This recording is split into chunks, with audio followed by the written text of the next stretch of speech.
Hi, I am Tennille Tunnell, a member of this year's annual Pledge Drive team.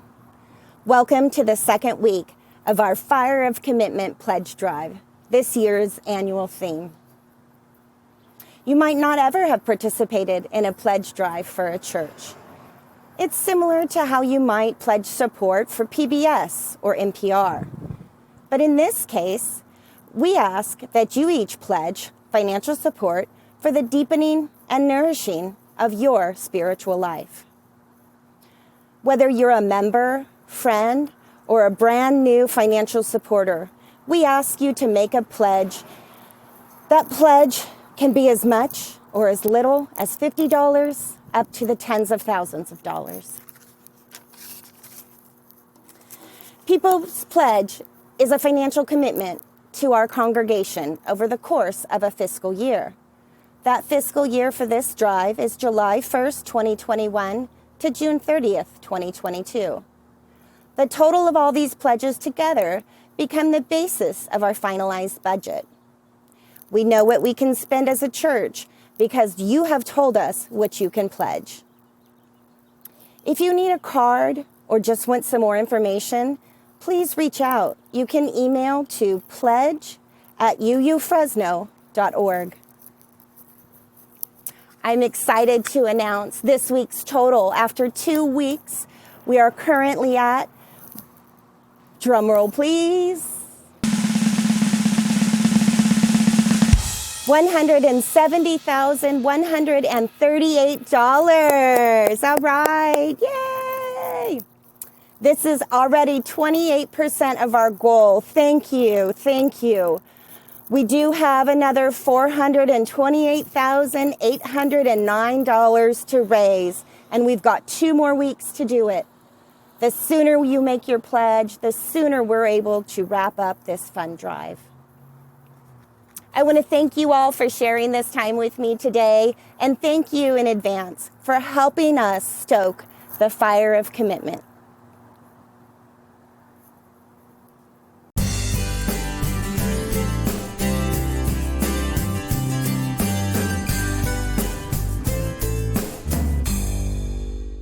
I've been a member of this church since 1955. My young family and I first joined the church in Berkeley, California, because we were looking for a place to worship and to grow spiritually.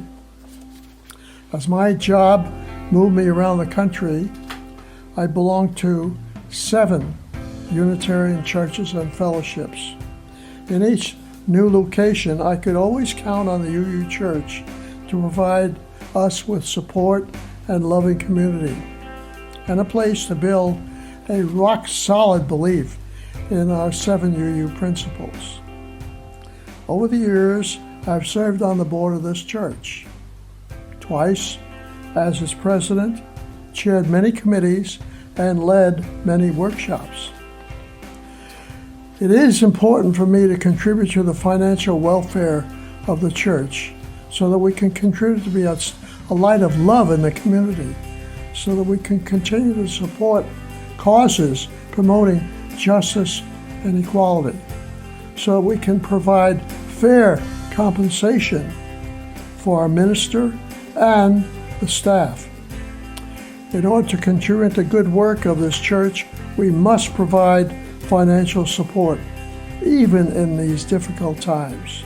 It is a responsibility and a privilege for each of us to contribute to the best of our ability. It takes all of us. Together, we will make a difference. When the fire of commitment sets our mind and soul ablaze, when our hunger and our passion meet to call us on our way, when we live with deep assurance of the flame that burns within, then our promise finds fulfillment and our future can begin.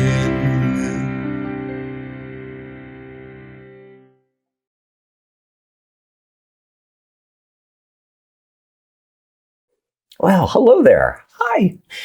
It's Tim Kutzmark, minister of the Unitarian Universalist Church here in Fresno, California, and it is my great pleasure to welcome you to our service today. So welcome, welcome, welcome. The Unitarian Universalist Church of Fresno is an unabashedly progressive religious community, spiritual community, and the mission of the Unitarian Universalist Church of Fresno is to love inclusively, grow spiritually, serve gratefully, and work for justice. As we say, amar inclusivamente, crecer espiritualmente, servir con gratitud y trabajar por la justicia. I hope, going right back there to the pledge, I hope you'll be able to make a pledge to help sustain our church for another year. If you are a longtime pledging member, please, if you're able, renew your pledge and maybe increase it a modest 2%. That's going to help so much. And if you discovered this church community during this pandemic when we became virtual, I hope if you've received inspiration or spiritual nurturance from these Sunday services, would you consider becoming a new supporting friend and make a pledge of any amount? It is appreciated. I'm really glad that you're here today because we're going to do something a little bit different. It's good to shake things up every once in a while.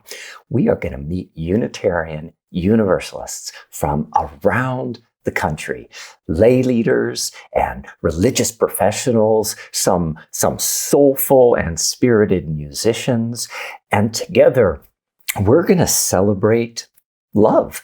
The service is entitled Side with Love, and love has always been an integral part of our faith. Sometimes they call us the love people. I like that. And it goes back to our history because our forebears said that God's love is bigger than any human wrongdoing. God's love is big enough to embrace all people, no matter how they live their life. So these early Universalists said there is no such thing as hell and damnation. All there is an infinite love that will reach out and embrace us and allow us to return to the love from whence we came. And now that idea of there being enough love for everyone has such meaning in our faith, whether God is part of your faith experience or not. You don't need God to have love because that is part of humanity and that's part of the nature of this universe. And so it is my pleasure to share with you and enjoy with you a National Unitarian Universalist service, Side with Love.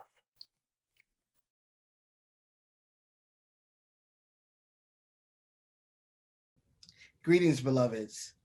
It is from a deep place of love and thankfulness that I welcome you to our 2021 Side with Love Sunday. This is our 12th annual Side with Love or Season of Love celebration.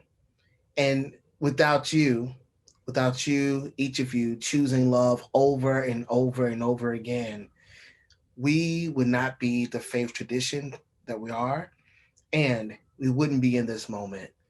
A moment where we can be together, a moment where we are invited to listen to the offerings of all the different participants spreading their theology of love from their own perspectives, from their own backgrounds, from their own lived experiences.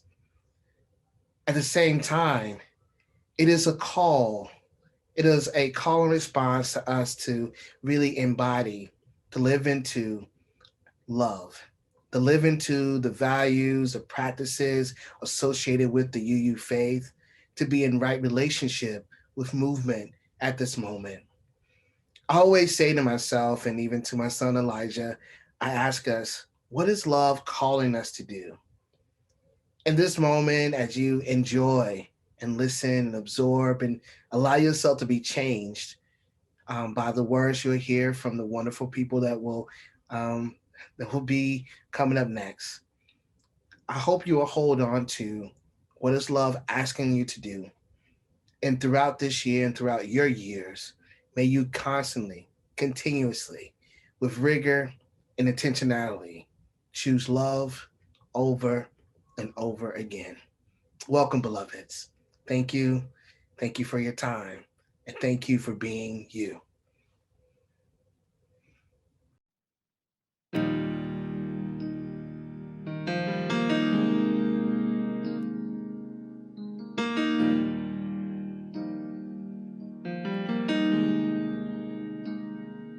This is a holy moment.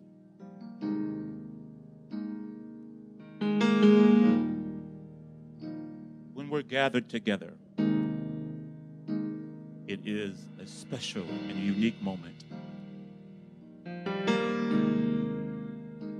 With hearts together.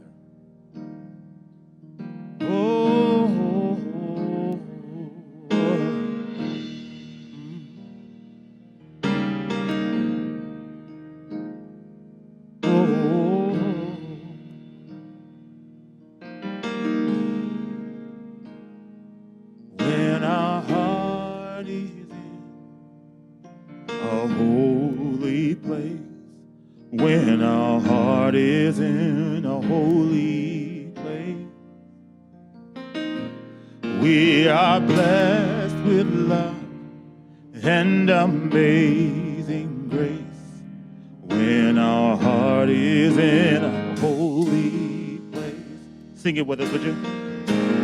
When our heart is in a holy place, when our heart is in a holy place, we are blessed with love and amazing.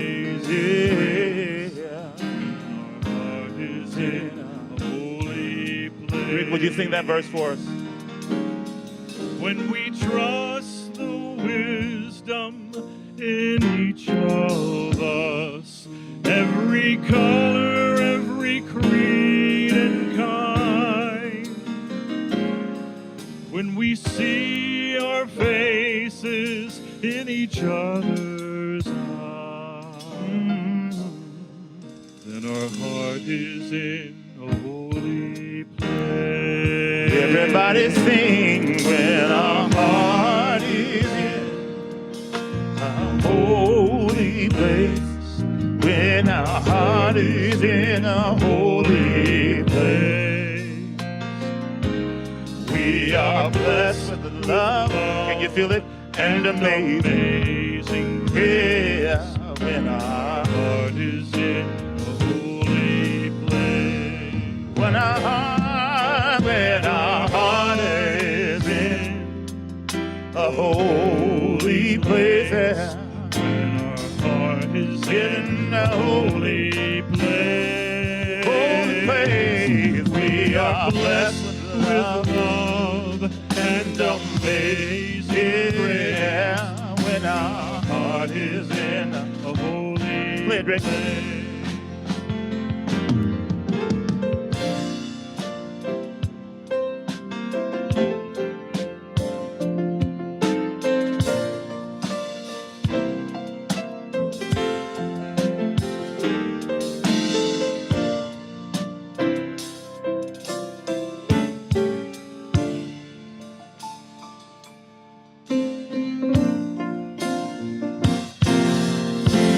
When our heart is in, when our heart is in a holy reach out and touch somebody if you can. When our heart is in a holy place, let him know that your heart is with him. We are blessed with love and amazing grace. When our heart is in a holy place, when our heart is in a holy place, when our heart is in a holy place, are blessed with love and amazing grace. When our heart is in holy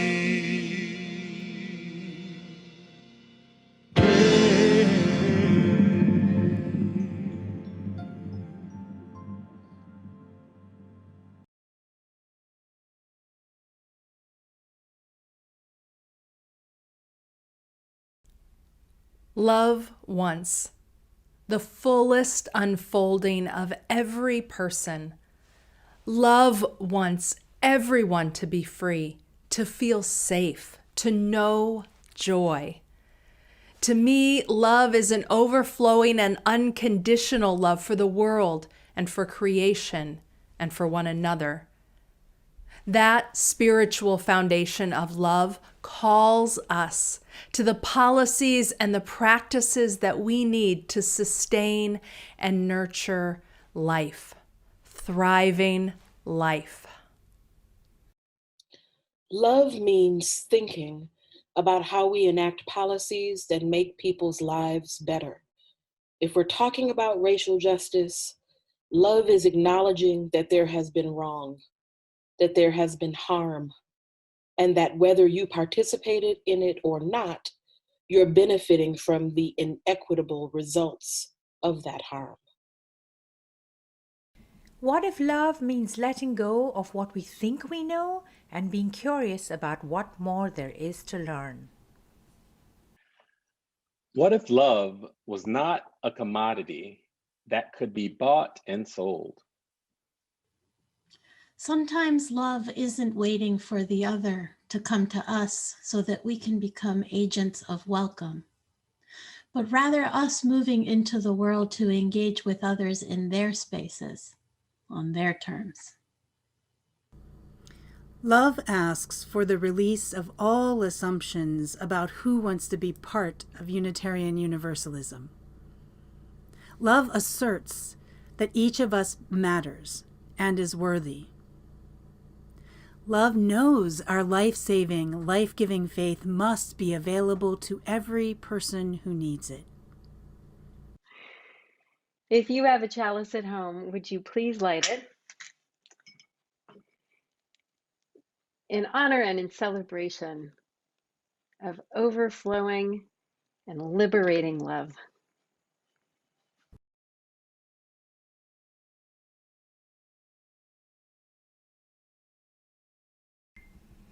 My name is Tuli, and I have a story for you. In a little bit, you are going to hear about how there came to be an agreement between some inhabitants of the earth. An agreement is sometimes called a promise or a contract or even a covenant. All these words mean similar things, that two or more people or animals or others have come together and agreed on something. And not necessarily two or more people. Sometimes we have to have an agreement within ourselves, with ourselves. And it can be hard to come to an agreement. Think of a time when this might have been for you. Perhaps you wanted to play Legos, but your friend did not. Perhaps you wanted to pretend play to be on a ship and your brother or sister wanted to read a book. Or maybe you witnessed someone doing something and you wanted to convince them to not do it. How did it work out? Did you have to give up what you were doing? Did the other person have to? It can be hard, right? Sometimes, even after we have reached an agreement and decided how to work or play together, it might not be carried out and more disagreement might arise. And we might feel very hurt and upset. Can you think of a time when that happened to you? Someone agreed to do something and then couldn't do it. Or you were promised something and then the promise was broken. How did that feel? We are all going to make mistakes and break promises, even though we might have tried very hard not to. What makes this even more complicated is that there might be another person who is hurt by what we decide or agree to. We might not even see them or know that they are being affected. As Unitarian Universalists, it's important for us to try again and again to come to new agreements and to understand how we were hurt, or might have hurt someone else. We might even carry our hurt with us for a long time. And we might have to be open to hearing that we have caused hurt, even though we didn't mean to. But we can try to work hard to repair the damage that might have been done either to us or by us. In fact, this is an obligation, something we have to try to do. Sometimes this can be tiring and take a really long time, and we might have to give up something or have the other person give up something. We can make new agreements and begin anew. As you listen to what's coming up, think about what each of the creatures had to do to come to this new agreement. The Agreement by Barry Lopez. One time, before there were any people walking around this valley, there were bear people. There were also salmon people. The bear people had an agreement with the salmon people. The salmon would come upriver every fall, and the bear would acknowledge this and take what they needed. This is the way it was with everything. Everyone lived by certain agreements and courtesies.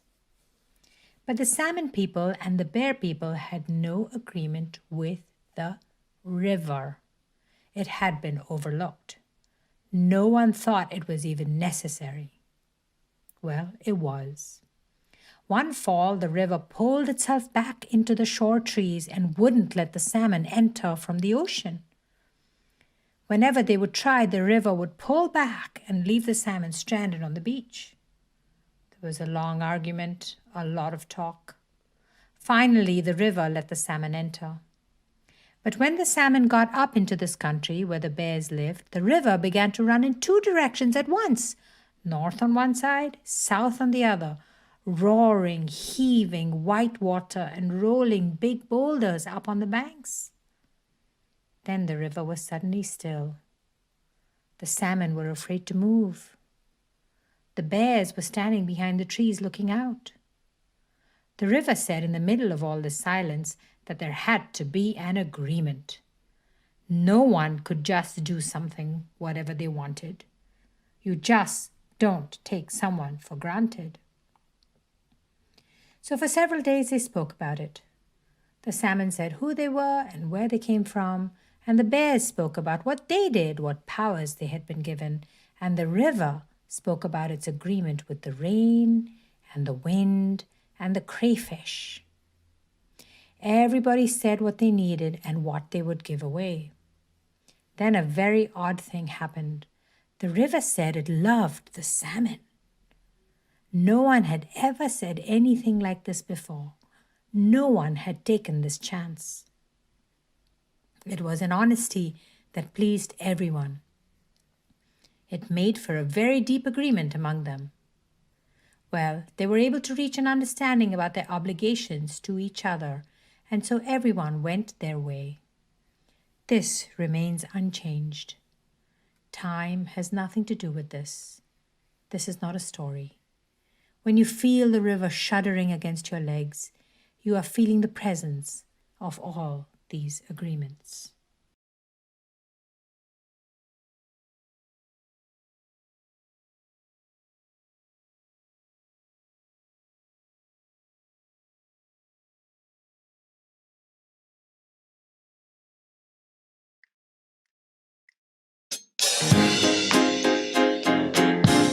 All right, everybody. Please rise and body your spirit as you're able. It's time for the love train. Everybody, put your hands together. Or just move from side to side as you're able. Yeah, it's all in love.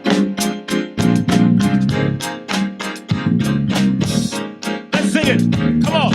People all over the world, join hands, start a love train, love train. People all over the world, join hands, start a love train, love train. Everybody,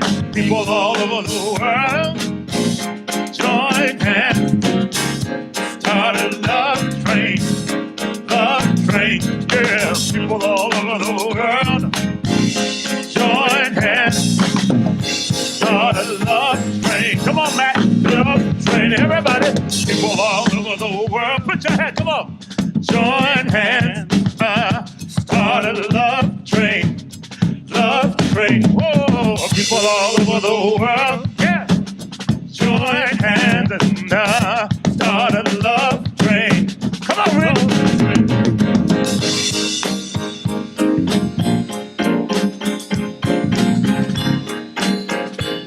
Yes, sir.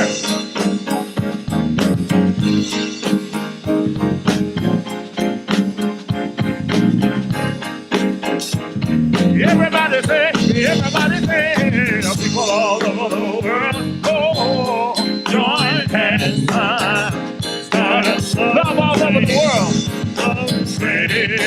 People all over the world, join hands, start a love train. One more time, people all over the world, join hands, start a love train. Love train, people all over the world, join hands, start a love train, love train.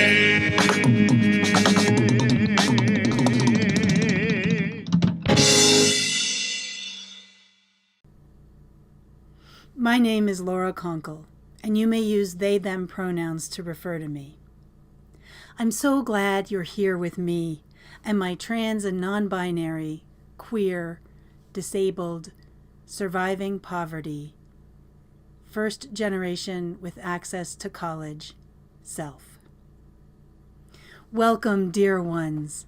Welcome, welcome, welcome. We are here, yes, and there's so much that fractures our we. In Unitarian Universalism, our assumptions about each other so often fracture our sense of we. I wish for us to love on and heal our we. And so, I want to talk to all of my disabled UU siblings, my trans and non-binary UU siblings, and my UU siblings who are surviving poverty. My world makes so much more sense when I'm with y'all. The gaslighting and rejection and weirdness of the great wide world, and yes, of many Unitarian Universalist gatherings, can lessen and become background noise to our vibrant, honest, and passionate conversations.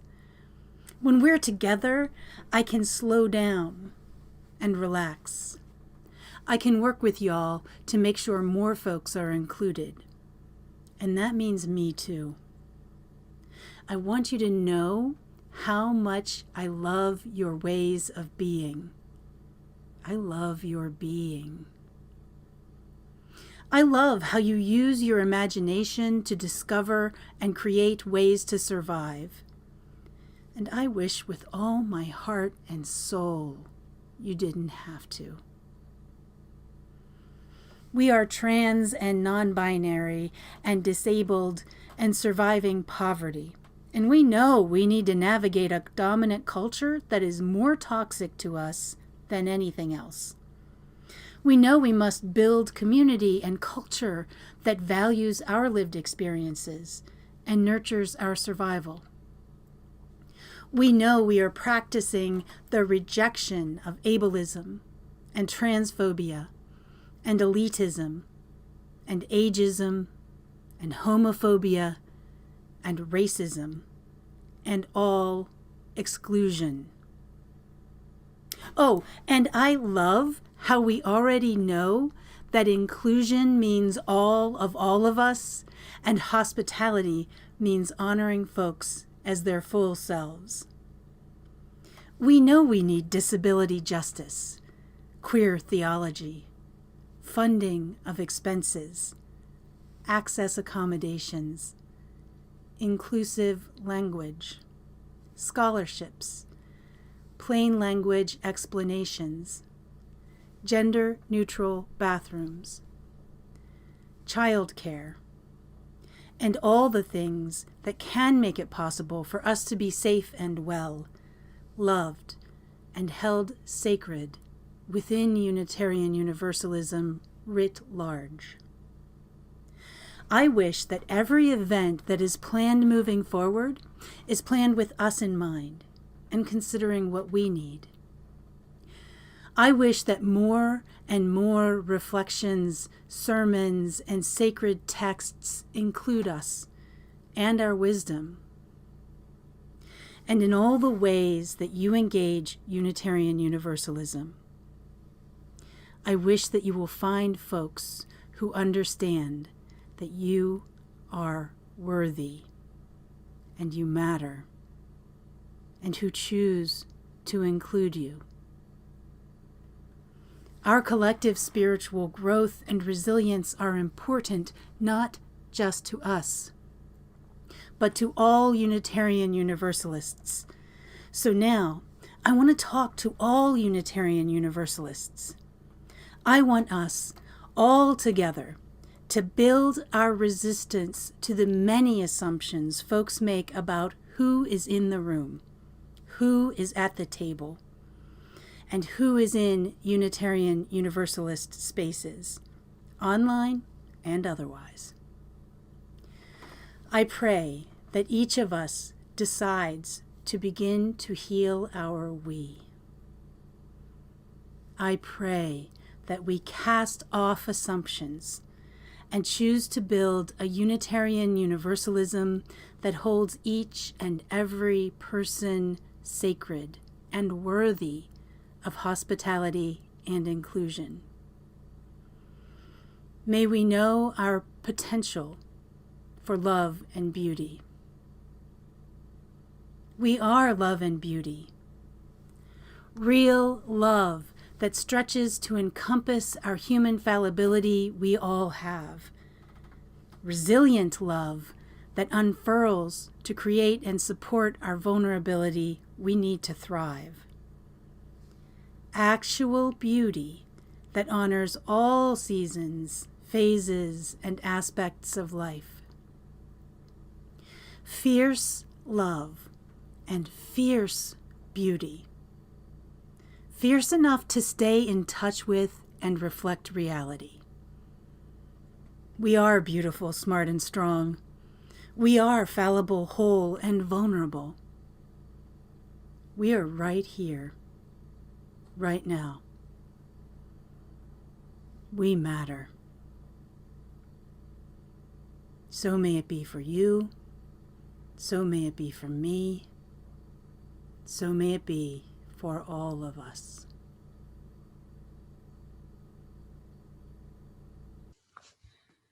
I love me a good anti-racism workshop. From the very first one that I led back in 1994, back then we used to call them diversity sessions, I got hooked. I found it was so powerful, so exciting to help a group of people engage in conversations about their social location, their commitment to change, their desire for justice. It was really, really amazing, and an early formational experience that led me down this vocational path. It's also true that it wasn't until I came to Unitarian Universalism that I found my true home in doing this work. Because before that, I used to do this work in academia and in nonprofit spaces, and it was much more of a brainy, heady thing. It was about the ideas and the sociology, which of course is very important and it's central to the work. But once I discovered the possibility of having these conversations as faith formation, everything shifted for me. It was so powerful to be in a covenantal space where we already agree to be in right relationship with each other and to be loving with each other and to return to right relationship. And in that container, to start understanding how our anti-racism work and our focus on anti-oppression and justice helps us shift our own meaning making and our understanding of our location in the world, like really deep theological questions about Where do I belong? And what are my values and principles? And what are my responsibilities? These questions engaged in a faith context are completely different. It's a complete game changer. And I really appreciated that. Now, it's true that I really enjoy designing a good workshop, having an arc, knowing what's going to happen, planning for things, and then having them occur the way that I planned. I mean, that's very satisfying. Yes, as a facilitator, it is one of my favorite things. And I am discovering that the most powerful learning actually occurs when we go off the agenda. When we go off the agenda, it's usually because something has happened in the room and we need to attend to something that shifted. So it could be that someone says something that's like a microaggression. It could be that the learning in the room requires us to pivot. The questions that are coming up are not following the original plan. But ultimately, what's exciting about that is that we are responding to the embodied learned experience in that moment. We are responding to the people in the room and to the actual moment. That's something that Elandria taught me, and I want to lift E's name up. I miss you, Elandria. Embodied learning and focusing on how we do it and why we do it in the moment makes all the difference. It's praxis. It's different than just this theoretical understanding of the concepts of racism and race and white supremacy culture and all this other stuff. It's also true that when we interrupt the process and we attend to what's happening in the room, it's important to center the person who may have been harmed. And usually the person who has been harmed is a person with a marginalized identity. And that is valuable to remember as a principle in our work. We center the folks who have the lived experience and who in the moment have something to offer through their experience and through the moment. Doesn't mean that we put people of color and people with marginalized identities on pedestals as educators and experts. It means that we respond in the moment to what's happening. We use the holy muscle of interruption to trust that being with each other in real time is the most important learning. Understanding how power is playing in the room in that moment is one of the most important ways that we can actually decenter the traditional ways of doing things. Because otherwise, in our own educational settings, we still have white supremacy culture dominating and running us. And that's what we are trying to decenter.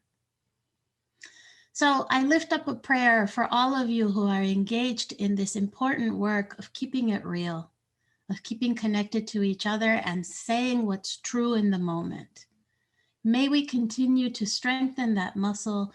May we continue to trust that truth-telling and speaking truth to power is one of the ways that we do this liberation work. May it be so, and amen.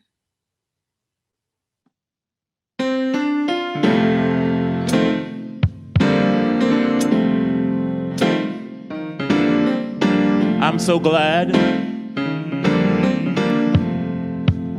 we all have a guide. And that guide is love. Look over and tell somebody near you, that guide is love. Yeah.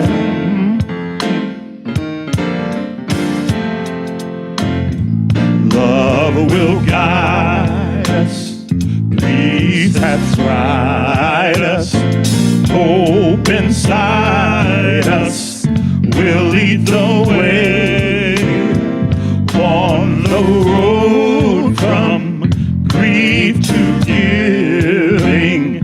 Love will guide us through the heart. If you cannot sing like angels, if you cannot sing like angels, if you cannot speak before thousands, you can give from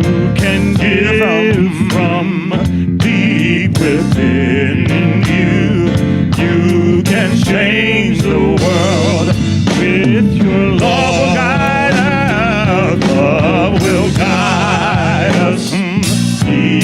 has tried us. Hope inside us. Hope inside us. We'll lead the way.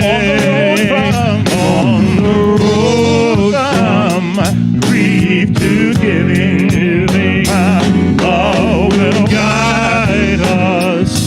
I just want you to moan right now. Come on, everybody, come on.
You know, in every moment, even if it doesn't feel like it, life is giving us an invitation.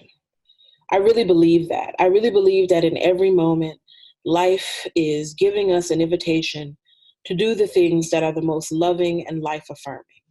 And that doing the loving and life-affirming thing is always the answer when you don't know what to do or if you're feeling unsure.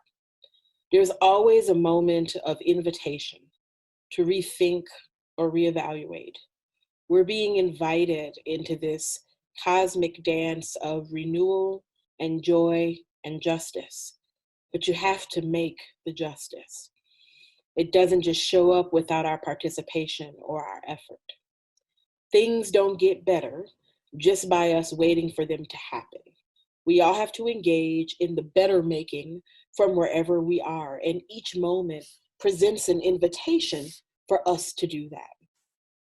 I don't want us to forget that, even if, like me, you are tired or feeling frustrated or feeling unsure, the invitation to participate in life in a manner that is about living our values, living love and justice is still there, no matter what else is going on.